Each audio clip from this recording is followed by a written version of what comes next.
नाशिक महानगरपालिकेच्या प्रभाग क्रमांक 6 मधील मखमलाबाद, गावठाण, वडजाई, मातानगर आणि मानकरमाळा परिसरात गेल्या महिन्याभरापासून कमी दाबाने पाणी पुरवठा होत असल्यानं नागरिकांमध्ये तीव्र नाराजी निर्माण झाली। या समस्येच्या निषेधार्थ परिसरातील महिला व नागरिकांनी मनपा मुख्यालयातील पाणीपुरवठा विभाग गाठत अधीक्षक अभियंत्यांना घेराव घातला। यावेळी नागरिकांनी प्रशासनाविरोधात जोरदार घोषणाबाजी करत तात्काळ आणि नियमित पाणीपुरवठ्याची मागणी केली। प्रभाग 6 मध्ये पाण्याची एकदम अत्यंत म्हणजे अशी जी दुर्दशा आहे की लोकांपर्यंत पाणीच पोहोचत नाही। आज एक 8-10 दिवसांपासून पाणी नाही आहे। सकाळी माझ्याकडं एक 50 महिला येऊन गेल्या आहे। त्यांनी कंप्लेंट केली होती। मग मी त्यांना आश्वासन दिलं होतं की मी धारणकर सरांकडे तुम्हाला घेऊन जाईल।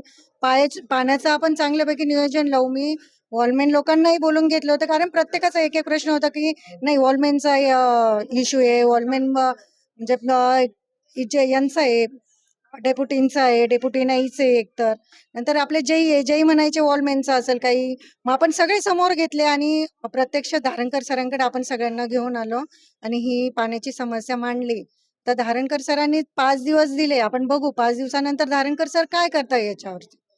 त्यांनी आश्वासन दिलंय, मग 5 दिवसानंतर खरंच पाणी येतंय का?